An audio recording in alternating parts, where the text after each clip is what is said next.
Hello, everyone. Welcome back to our podcast series, CKitchen Uncorked Restaurant Talks, where we take you on a new and exciting journey every week with us into the food industry in the USA, specifically NYC. We previously discussed various formats of food businesses like delis, diners, pizzeria formats, and we also spoke in detail about the food truck industry and the food and how does a food truck business work. So in case you haven't been able to catch it, please do check out our previous podcasts. We also went through different marketing tactics and strategies to apply when starting a local food eatery. So after these bunch of technical discussions, I'm glad that today we are going to explore and shed light on the human aspect as well, that's staffing and training. So I'm glad to inform you all that today we have with us Alexandra Ricciuti, who will take us through the staffing, training, spacing, and equipment challenges in the food service industry today. Alex is currently the chef and combi business development manager at Vulcan Equipment. For over 150 years, Vulcan restaurant equipment has been recognized by chefs and operators throughout the world for its masterful design, precision performance, as well as state-of-the-art innovation. What caught my eye was their very interesting tagline that said, helping you pursue your passion through exceptional cooking equipment. Because that is just what I am trying to achieve here with my passion for gastronomy. Vulcan has a wide range of cooking equipment that is efficient and also looks absolutely amazing if you are planning to have an open kitchen for your establishment. Their equipment includes stuff like braising pans, broilers, fryers, ovens, and much, much more. On the other hand, our guest today, Alex, is an alum of Northeastern University and the San Francisco Art Institute. She is also a culinary advisory board member at Forever Oceans. Her past experiences include chef and regional sales manager at Woodstone Corporation, executive chef and regional sales manager at Rational AG, culinary director at Eurostore's The Culinary Center. She is also the founder of Green Delicious Cooking Company, an award-winning catering company. Alex also has the experience of working under renowned American celebrity chef Todd English at the Olives Group in Boston. Alex was named the Grand Champion of Food Games, New York City in 2015. I'm truly grateful to have such a distinguished guest with us today. Hi, Alex, how are you? Hi, Chitra. Thanks for such a nice introduction. I'm good. How are you? I'm good as well, and thank you so much. So diving straight into my questions and satiating my curiosity, what I wanted to understand about is that we've had a look at the technical aspects a little bit. Now me and our listeners can see our dream coming a little bit true, coming a little bit closer. So now I wanted to understand how the staffing works. So what is the greatest challenge that the industry faces right now in terms of retaining staff? Great question. And the introduction to that is before you can retain staff, you have to find them, right? And many operations that previously would have had numerous applicants for any job now are struggling to find people. So consequently, they're having to hire less well-trained staff. Nothing wrong with that, but perhaps you're hiring somebody who has not worked in the field before. So that presents a challenge. There's quite a bit more training involved when you're bringing somebody in who has no experience in food service. Okay. So I also wanted to understand that about training my staff. How do I go about the hiring process, as well as do I need to hire a professional to train my staff, and how is the process? What's the standard in the industry right now? Sure. So typically, so in terms of finding staff, putting the word out with the staff members who do have that, hey, I'm looking for a line cook or a prep cook or, a server, bartender, so forth. That works well, particularly if your existing staff is happy. They're happy to go tell their friends who are looking for work. That's a good way. Of course, you can, post on any online job board. Is a great resource for finding staff. Once you've found them, typically a restaurant or a food service operation will have some sort of a corporate chef or culinary manager or somebody that oversees training. And they may also take the train the trainer approach depending on the size, where perhaps they pick a key staff member to be the trainer. So I don't really think it's necessary for you to bring in a professional trainer, in my opinion. Okay, and once we've gone through the training process, how do I ensure that the employees retain the training knowledge? And is there a way to, sort of create checks and balances within the everyday operations of the restaurant so that I can ensure a smooth functioning? Yes, so there's a couple of ways. So number one is to have that key person, as I mentioned, and have them kind of be the keeper of the tribal knowledge of the restaurant. The second thing is to kind of outsource that training and knowledge to the equipment. So increasingly, there's automated equipment where it's as simple as a staff member stepping up to, a combi oven, for example, or something else with a touch screen, where they can even simply select the food item. So even somebody who's maybe not a native English speaker can be up and running in a minimal amount of time. Okay. So as you speak about, having a trainer or a key person, I was wondering how does hierarchy within the staff affect different kinds of functioning of different kinds of restaurants? Sure. So it depends. I've heard on your previous podcast, you've spoken about everything from a food truck through a bakery to a fine dining restaurant. So the hierarchies and all those operations are a little bit different.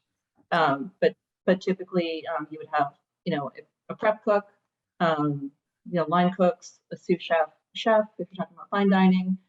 Perhaps if it's a chain, you'll have, like I said, a culinary director or corporate chef. And in terms of hierarchy, becomes a little bit like a family. So it's good if everybody gets along and you foster a comfortable work environment where everybody gets along, they're not sweating, they're not, using bad language with one another. So the more you can create a welcoming environment and a family environment in your operation, the more successful you'll be with that hierarchy. And also attracting and retaining staff.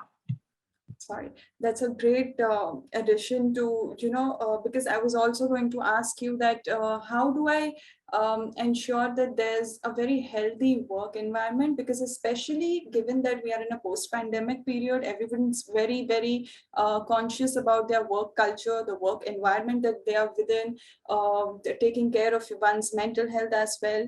So how do I, what are some measures that I can take to ensure that my staff enjoys a positive work environment? Sure. So in addition to just, keeping an eye on that kitchen culture, something that restaurateurs, and particularly new restaurateurs, don't always think about is be in the space and think about how pleasant is it to be in the space? Is there a lot of heat being given off by the equipment? Do you have to stoop down, to repeatedly? Is something on eye level with the user? Is the kitchen set up properly? Is the equipment in the right place? All those things in subtle ways really contribute to how pleasant it is to work in the kitchen. And in my opinion, it goes a long way towards retaining staff. Because it's so competitive now, you'll often see a sous chef or line cook go from place to place. There's competitive, perhaps signing bonuses and things like that. So the happier they are in their space, the more likely you are to keep them. Wow. So I keep hearing you mention equipment. So what's the recommended equipment for a common type of food service establishment? Sure. I mean, again, it really varies, food truck, bakery, cafe, fine dining. But you're always going to have, refrigeration, of course. And you're typically going to have some sort of a fryer, flat top, convection oven, mixers.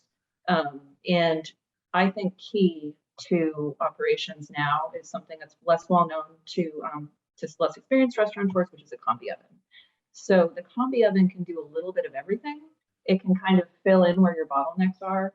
The way I like to explain it is, bring me your biggest problem in the kitchen. Let us take the pressure off the equipment that the chefs are always going for. The combi oven can take some of that pressure off. So I think that with the range of sizes now, really a combi is indispensable to anybody who's in a commercial kitchen producing food for people. Oh, wow. So I do understand that combi ovens are incredibly popular in the US food service industry today, and their price tag is balanced by their utility. But for some of our listeners, can you tell our listeners what a combination oven is and what are its benefits and what does it do? So broadly speaking, a combination oven can be used entirely as a steamer, which is another class of equipment that you'll see a lot in commercial kitchens. or entirely as on its own if you like. But where it really shines is in combination. So hence the class of equipment, combi oven. It means steam and heat together. So what's the benefit of that? Really, when you bring steam in, so many people have had the experience of accidentally holding your hand above a pot of water, right? You have to pull your hand away right away. Conversely, in a convection oven, even if it's cranking at like 450 degrees, you could hold your hand in there for a little bit longer, right, before you burn yourself. The power that steam brings, it's always going to go to the coldest thing. So steam gets in there and really starts to cook the food. And then convection comes in, for example, if you want to be air frying or browning something. So you end up with speed. The food doesn't dry out. You don't lose, it's increased yield, so you don't have loss. Like if you were to throw a roast beef in a convection oven, you get a lot of juice in the bottom. You simply don't see that with combi ovens. So you end up with greater yield, which means you have more food to sell, right? You have more weight, greater plate coverage, and it's just juicier and more appealing. Oh, wow. And I also hear that there are various modes of cooking in a combi oven that it provides. And so what can you elaborate on what are these different modes and what makes them important for a new restaurant? And what's the difference between a gas combination oven and an electric combination oven? Okay, all great questions. So when we're talking about NYC, which is where you're thinking about operating, usually there's a space constraint. So the advantage of having a combi is it's really kind of 3 products in one space. So the modes in combi are steam, convection, and combi. And combi is those 2 modes together. So if you're unable to perhaps have a convection oven, the combi can stand in for that.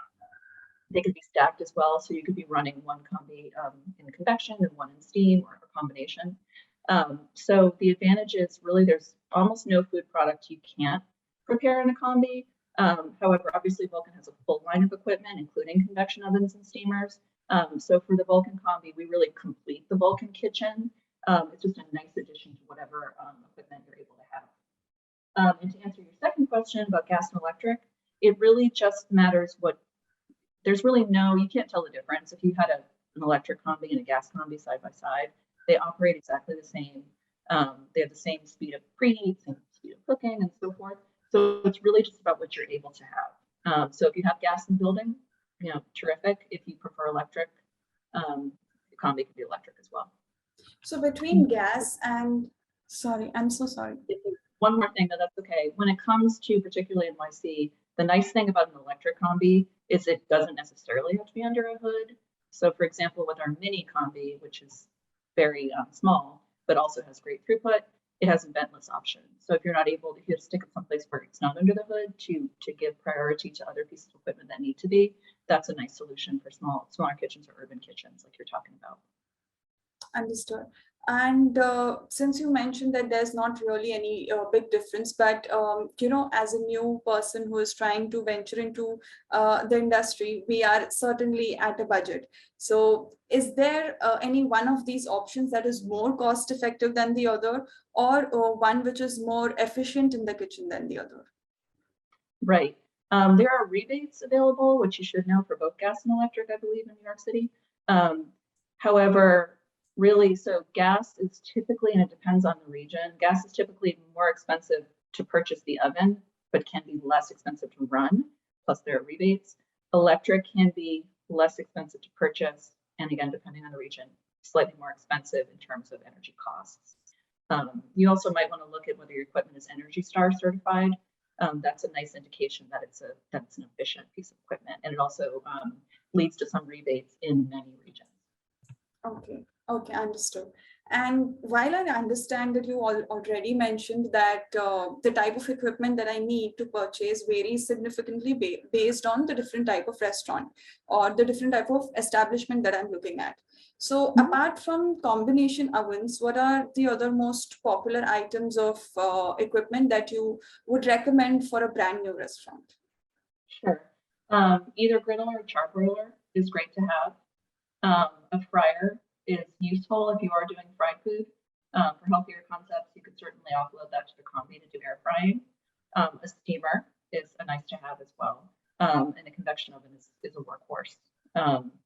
So, and as you mentioned, all of Vulcan's equipment is very designed to be customer facing. You can even get the ranges, for example, in colors, that match the way that your kitchen looks and your restaurant looks.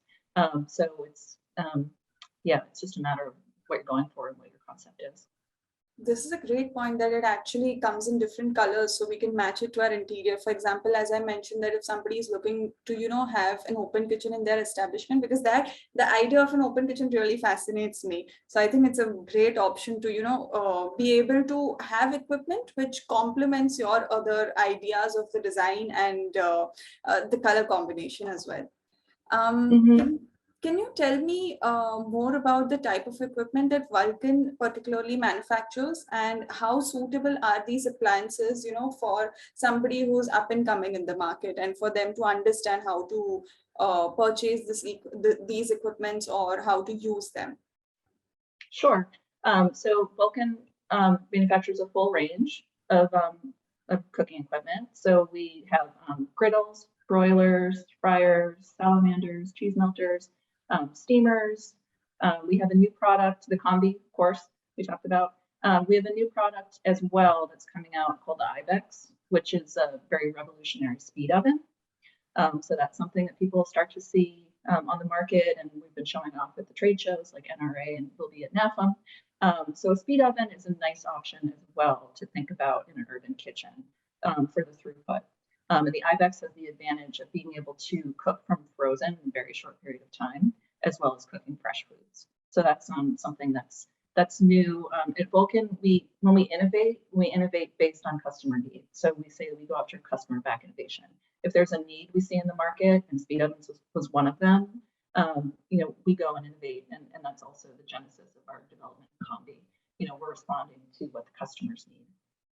That's music to our ears, and it's a relief to know that the customer satisfaction is one of the main priorities of Vulcan, and innovation as well, because it's very daunting, to venture out into an industry that we are not very well aware about.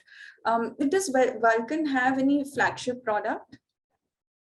Probably, the genesis was the range, but at this point, in terms of innovation, our focus areas, and it doesn't mean that we're neglecting our other lines, but our focus areas are combi, fryers, and the Ibex, our speed oven initiative. And I've absolutely heard great things about combi. The way you explained it, I also understand that it cuts down the cost because it already works in place of 2 or 3 different equipments and already has so much of utility that I can, save money instead of purchasing more other equipment. Right. And one thing that you might want to consider as well is a combi typically pays for itself in 6 to 18 months. Okay. And the way that it does that is the fact that it cleans itself. So you save labor on cleaning, which is nice automatically. You can cook in it overnight if you need to. So it can be operating when there's no staff members present. And it's consistent. So with inexperienced users, you aren't tossing out undercooked food or overcooked food. So that's how it pays for itself. Wow, this looks like a super equipment. Also, are there any new appliances on the market with improved features and technology which you would like to specifically recommend to our listeners, which we should not be missing out on? Because there are so many equipments, it could become after a point confusing about what equipment is there or what technology is out there in the market that we are supposed to be paying attention more to. Sure. As always, you want to start with your menu, ground up. So look at what your menu is, work with your dealer, and your dealer is always happy to help you with your menu. Many of them have chefs and so forth, and they can make recommendations. Having said that, if you are frying, the Vulcan Power Fry is extremely innovative and worth looking at, very efficient fryer. Again, the Ibex is going to be on the market. It's on the market and kind of increasing. Now, that's definitely something worth looking at for urban kitchens. Of course, the combi, and beyond that, it really is just about the space you have in your menu. Okay. This is something which was really concerning to me that I should be paying attention to. Is that do the equipment requirements change for plant-based meats or vegetarian dishes? That's a great question. It depends. So, for example, here in Boston, there's a great plant-based burger chain. So they have charbroilers just like Five Guys would have. They have fryers. They have a similar equipment to a burger place. So it kind of depends. You might see more of a need for steaming if you're doing a lot of vegetables or par cooking, products. So you may see more of a need for steaming. But again, going back to, it comes down to the menu. Oh, okay. But then all Vulcan equipment is safe to, or is flexible to for us to cook plant-based meats and vegetarian or vegan dishes as well? Yes, absolutely. And on that subject, in terms of being flexible, Vulcan's equipment is, when it comes to ranges, is modular. So if you start out with one concept and then you later need to adjust things, you can. So if you need to swap out your charbroiler and put in your griddle, if you need to add an oven, if you're not stuck with that line that you initially designed, perhaps you change your concept. Many people do. So you're not locked into that line that you designed. Great, understood. Is there any particular advice that you'd like to share with our listeners who are purchasing commercial equipment for the first time? So work with a trusted dealer, which we're like CKitchen, for example. They can give you a lot of advice. They can almost operate as a consultant. They also work in work together in concert with consultants. So there are restaurant consultants, and it's worthwhile if you have a more complex operation or even a simple one that you want to make sure that you're making the right choices. It's not a bad idea to involve a consultant, and the dealer can help you with finding one. And so dealers, manufacturers, and consultants, along with manufacturers reps, we all work together for the end user. So there's a lot of, I don't want to say almost free, but there's a lot of advice you can get, and almost for free, because we just want for you to be successful. Obviously, if you're successful, we're successful. And I'm actually grateful that you are just the point that you discussed. That's exactly what we are doing here. You are giving us such valuable advice and explaining how the industry works to us as well. We've spoken about staffing, training, the equipments that we would have in a kitchen. But now coming to space, what's the biggest spacing challenges that I might face when I open a new restaurant? Well, you may have a problem getting equipment through the door. That's something in New York. And I mean, I'm located in Boston. Same thing here. We have kitchens in these urban spaces, particularly in the Northeast, that really were never meant to be kitchens. They could be hundreds of years old. A brownstone, like one of your previous guests mentioned. So always measure your doorway and measure your equipment. That's a big key, and that's something you'd be surprised how often people don't do that, and stuff has to be set back and get a smaller size. So measure your space, measure your and beyond that, just try to get the most out of your equipment that you can. Sometimes you don't need a full charbroiler. Maybe you can get away with half that size of a charbroiler, and then and supplement in with something like an ibex or a combi that can do many of the same things. So many people have an idea of what a line should look like because they've seen, in their favorite restaurants or on TV. Start with your menu and make the equipment speak to the menu. Just because most of the places you see have a big charbroiler doesn't mean you're going to need one. You just may need half that size. So I understand that deciding my menu actually determines a lot of things in the future about, let's say, about space or my equipment or the staff as well. Mm-hmm. Yeah, and again, just think about what's going to be an easy reach for that staff member as they're working, and make sure the level is good for them as well. Okay. Actually, that was a very unexpected answer. That this wasn't something that I thought about, that we would have to also be careful about measuring the doorway and making sure that our equipment does get in. On the same note, I wanted to ask that approximately what's the ratio between the dining space? What's the ideal ratio between a dining space versus the kitchen space? In terms of ideal ratio, I hate to say it, I mean, the more space you can have for diners, the more tables you can turn, the more covers you can do, the more money you're going to make. Mm-hmm. So particularly in some place like New York, you're going to want to maximize that dining space. I know we're coming out of the pandemic, hopefully, and more and more people I feel like they're ready to go and to dine indoors, and there's going to be more of a push in that direction because it's been so long that we weren't able to do that. So I think you really want to prioritize getting as many tables in there that's safe and comfortable. Okay. Since we are, as I mentioned, in a post-pandemic period, and the industry is very, very dynamic right now. The market is changing every day. So as an industry expert, what are the latest trends that you notice that are catching up in the market? Sure.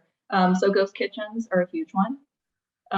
So that's, sort of commissary kitchens that don't have to be located in a high rent area because only delivery people are visiting them. So ghost kitchens are huge, and that's, I believe that, I just said everybody's ready to go out and eat again. That's true. However, we've all gotten used to having delivery, what we want, when we want. That's also not going away. So ghost kitchens are going to continue to be a trend, I think, even as we come out of the pandemic. Aside from that, obviously the bowl concept and various cuisines, whether it's Indian, Mexican, Asian, that's huge. So offering bowl salads, that kind of thing, it's been going on for many years, but it's successful for a reason. People love it. It offers a lot of flexibility. And I do feel like I've been hearing a lot. Peruvian cuisine seems to be having a moment as well. Oh, great. I anecdotally have a lot about that lately. It seems like it's a big trend. I'm also curious that after this technical discussion that we've just had, but I'm sure our listeners are also would also like to know that what is it that makes you want to visit your favorite restaurant or food business again and again? So great question. I have two answers. One is personal because my children have celiac disease. So any restaurant that is able to offer options for them. So take into consideration dietary restrictions if you can. So having gluten-free options is big for me because that's, when I dine out with my children, that's what I'm looking for. The other thing is consistency. So I'm in a position, as a chef and an industry person where people often say, okay, I'm going to be in Cambridge, where should I eat? Or, Brooklyn, whatever. I want to be able to comfortably recommend restaurants to people that I know they'll have a good experience at. So if I can get a restaurant that's consistent from, over many visits, then I can feel comfortable recommending it. So I'd rather recommend somebody a restaurant that's a solid B than an A one day, a week later, it's an F. You know what I mean? So consistency is not more important than quality, but it can trump quality in some cases. So basically keeping in mind our customers and keeping everything revolving around our consumers, understanding their needs, curating our menu according to that, to accommodate their needs, and as well as trying to maintain a long-term relationship with our clients, right? Mm-hmm. Yeah. If you're just, you're tired and it's a Thursday and you just want to take your family out, if you're going to get that burger that you love, you want to get the same high quality product that you had before. Not something, that's maybe subpar because there's a less experienced grill person in the kitchen to bring equipment back into it. That intelligent equipment can really help operators with that consistency. Understood. Also, before concluding our podcast, what would be that one golden piece of advice that you would want all our listeners to remember and pay attention to, like the biggest takeaway from our today's discussion? It's a good question. I think the biggest takeaway is just creating a friendly culture in your restaurant, a friendly inviting culture. That'll be great for customers and great for your staff members, and you'll be successful. I think if you start with your heart in the right place, assuming that you've created a great concept and done your marketing homework and chosen the right equipment, you can't get very far unless you have a friendly, welcoming culture, both front of the house and back of the house. Okay, thank you so much for your time and your valuable insights. It was genuinely a very refreshing as well as informative discussion. Thank you. And I genuinely hope to see you and serve you soon as well. I would love that. Thank you so much. Thank you so much.